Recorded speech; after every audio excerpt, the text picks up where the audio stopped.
The devil is here, and he's a goat. Hello friends, I'm Das Food, and today we're reviewing The Nun 2, the latest entry in a controversial franchise that is now up to a whopping 9 films with a confirmed 10th on the way, where the Warrens will likely take on a haunted funeral home. Spooky. This film is a direct sequel to 2018's The Nun, which saw the demon Valak terrorize a Romanian abbey in the 1950s, I think it was 1952, until finally being defeated by an actual nun, a Frenchman, a priest, and the literal blood of Christ. Now, right out of the gate, I want to admit my bias and let you know that I love the Conjureverse films. A fairly vocal portion of the online horror community hates these films with a burning passion, and while I see where people might take umbrage with some of the more trite aspects of the movies, I still think they're lots of fun, and I've enjoyed 6 of the 8 that have come out before this latest entry. If you hated entries like The Conjuring 2 or Annabelle Creation, I'll go on and tell you that this film isn't going to do much to change your mind. It's a Conjureverse film through and through, for better or for worse, depending on who you are. For those of you who are possibly interested in seeing this film and don't want spoilers, which we will get into, I'll go ahead and give my recommendation for the film. I think it's pretty good, and if you enjoy spooky movies, this one's likely to shiver your timbers. I won't give an actual rating until later in the review, but the TLDR is that I enjoyed the film, and I'm okay with the fact that I paid $15 to see it in theaters, and I would recommend seeing it in theaters. I think that's the proper way to experience a film like this. With that out of the way, it is time to get into spoiler territory and talk about the plot. And right off the bat, the plot of this film is way stronger than the one from the first Nun movie. You wouldn't know it from the marketing, which basically just boils down to, oh look, Valak's back, consume product. But there's a cool idea behind this film. Whereas the first one was very boilerplate in that it said, okay, look, there's this, there's this creepy location, weird stuff is happening there. Our heroes need to check it out, don't they? Nun 2 creates a much stronger hook. Basically, Valak is going on a westward tear across Europe and brutally disposing of seemingly unconnected people. Nobody knows what he's after, but the body count continues to rise, and this adds this sense of this mystery as well as urgency. Also, before anybody in the comments actuallys me, I know, I said he because the demon known as Valak is male. Yes, the nun form it takes is clearly female. All nuns are women, after all. But the demon itself is male. It doesn't matter either way, call it what you like, but I'm just trying to get out ahead of those comments because I know that somebody's feeling a certain way about that. It is, after all, the internet. The film opens with one of Valak's murders when he attacks a Catholic church in France. The set piece itself starts off pretty weak, but it does end on a high note. After some underwhelming initial scares where a young boy faces off with a creature in the shadows, things escalate when that same boy and a priest are confronted head-on with Valak. The demon boils holy water before entering, and I've gotta say, there is something profoundly unsettling about Valak's appearance. I've said in the past that the Annabelle doll has to put in a lot of work to bother me, but Valak is the polar opposite. The pale face, the crooked smile, the yellow eyes. This will be an iconic horror monster 20 years from now. No doubt in my mind, Valak looks great. Anyway, Valak attacks the priest by lifting him into the air with, I guess, the force, and immolating him on the spot. It's a brutal way to go, for sure. Weirdly, he lets the kid go, which seems kind of inconsistent with the character, but it does actually make more sense as the film goes on.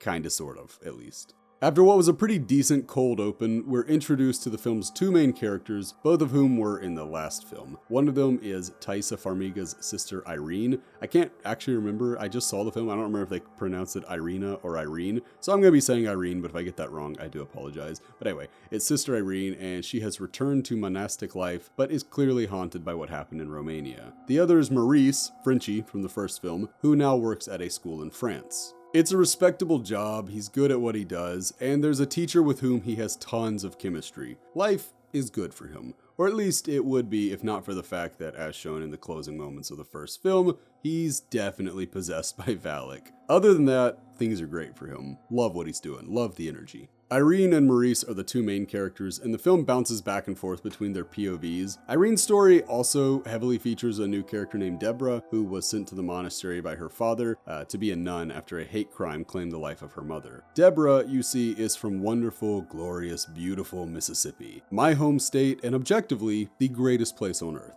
Having characters from my little old state would usually be so cool. Of course, Deborah is a black woman living in 1950s Mississippi, so it's a lot less cool. My state's history makes me weep. Deborah may be at the monastery, but she's not exactly devout in her religious convictions.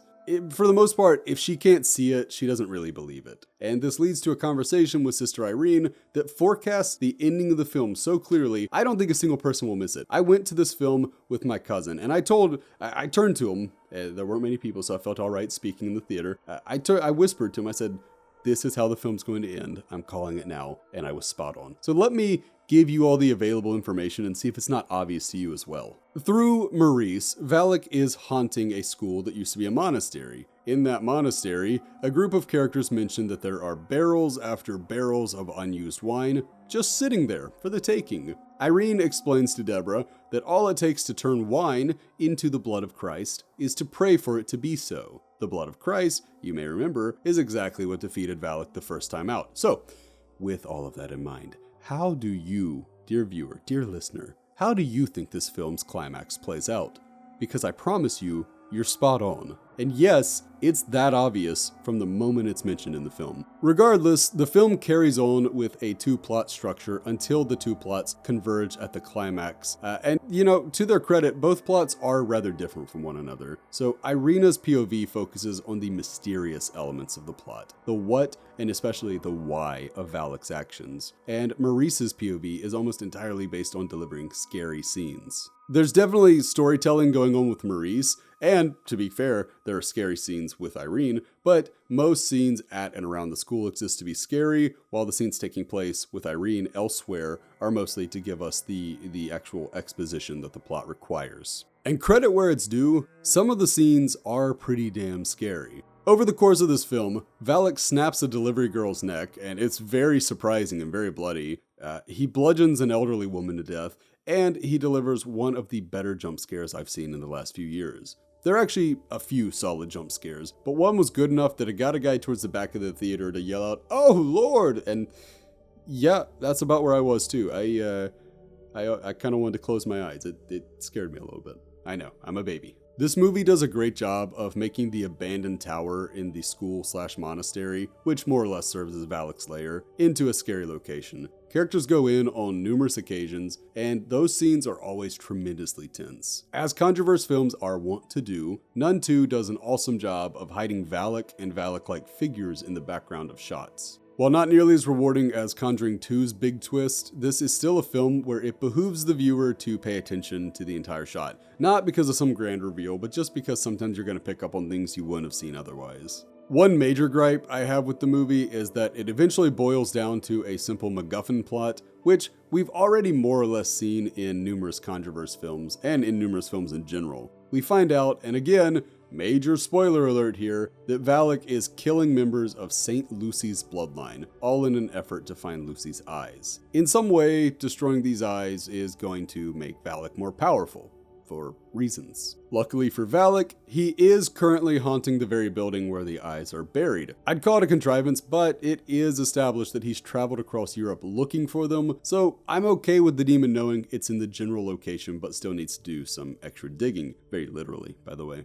The final act begins when Irene and Deborah, now keenly aware of what Valak's after, go to the school and run into Maurice, the teacher he has a crush on, and that teacher's daughter, who he's best buds with. There is a whole subplot about the daughter dealing with bullies, and while some of the scenes are in fact spooky, it doesn't really affect the plot at all, so I'm only just now mentioning it. Again, I would recommend you watch the movie yourself if you want to know more of these finer details. It's in the final act that things go well and truly crazy, as the film fits enough absurdity into the final moments that it's really hard to know where to begin in describing it all. So, within a roughly, let's say, 20-minute span, we get the return of painting Valak in a scene that is predictable but rather good, Maurice turning into a slasher villain, and most importantly, and I couldn't make this up if I tried, the emergence of the actual and literal devil.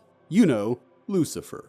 The Satan, Christianity's big bad, that devil. Irene, Deborah, and Sophie being the young girl that gets bullied, by the way, deal with Valak while the teacher lady, Kate, takes the rest of the students to deal with, and I can't stress this enough, the literal devil. The devil, who is, by the way, a strange goat monster. It's not the first time the devil has been likened to a goat, but to see him here as some strange cross between Krampus and a goat is, it's just really strange, honestly. It takes some getting used to. Miraculously, neither Valak nor the devil, the devil, end up being able to kill anybody, even though the demon is successful in destroying St. Lucy's eyes. Tough break. Valak is defeated, and Lucifer just scurries off as soon as that happens, which I hope that means that the goat monster was just a pawn created by Valak and not the actual devil. I mean, if the Controverse brought in the big bad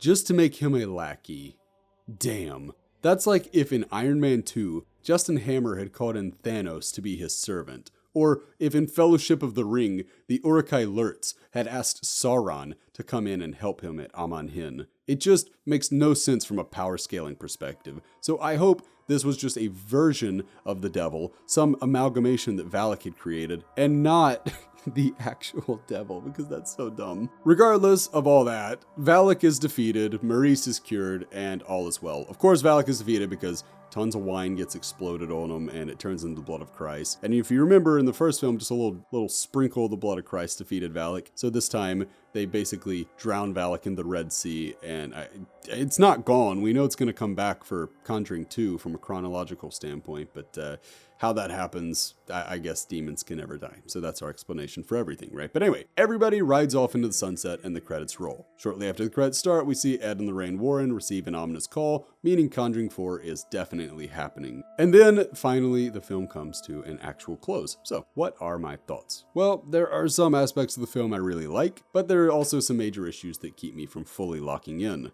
First and foremost amongst my problems, and this is a staple in the Conjuring franchise, was the terrible, horrible, no good theology of the film, both from a real life and in-universe standpoint. In one moment, holy relics like crucifixes and holy water seem to be viable against demons. The next, they hold no power whatsoever. Then there's Irene's explanation of communion, which basically boils down to saying that God will give you miracles if you just ask for them. Which, no, nobody believes that. What in the prosperity gospel? I couldn't believe that's actually the angle they went with for that. And by the way, if that's the case for the Conjuring film universe, why on earth hasn't Irene prayed for God to smite Valak? If it's that easy, you just ask and it's instant. Why not just say a quick prayer like, hey, can you get rid of this demon? I don't like it very much. Like, you would think that God would just smite Valak, but I guess not. Speaking of God and Valak, there is a priest who works at this big library in the film, and he says that God, quote, casually made Valak an angel with little to no thought, or something along those lines. And simply put, no priest would ever say that, especially not a Catholic priest. Maybe some t-shirt wearing non-denominational preacher, but definitely not a Catholic priest. That's just not a thing that would be said. Of course, the biggest theological issue is the implementation of Lucifer in the film's climax. Now, again, if this is just a decoy Lucifer like the other puppets Valak controls, then there's no issue, fine. But if not, I have no words. It would be like a hand grenade telling a nuclear bomb what to do. For my own sanity, I'm going to assume it wasn't the actual devil, and the beast left when Valak quote-unquote died, because it was one of the demon's servants. Frankly, that's the only way this makes sense within the universe, so we're gonna roll with that. A huge non-theological issue I had was the spoiling of scenes through the trailers. 2 decent scares are sullied from having seen the trailers, and I know there's a big issue for modern films just in general, but it really sucks and I hate how much they give away. Thankfully, one of the scares was actually slightly altered for the trailer, so as to at least not reveal a major character's death.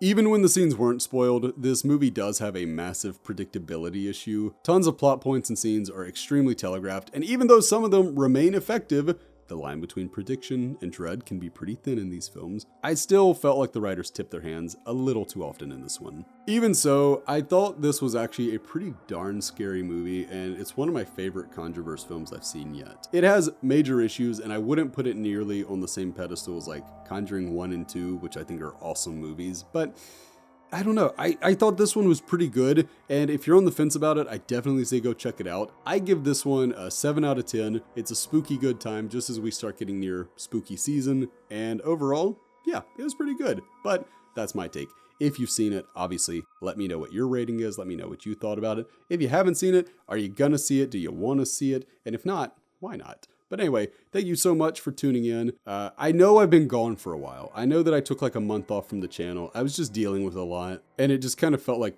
you know, a lot started kind of getting away from me, both within content creation and just within real life. So I'm trying to get back on the horse, trying to get back at it. I hope this is the start of a good run for the channel. But either way, thank you for your patience. Thank you for the love. And until next time, I have been Das Food. Bye, friends. I've been dreaming on in my head like I've seen it. A life worth living is a life with meaning. I'll do what I love till my heart stops beating. I'm feeding this demon. Got a taste, can't erase bitterness in my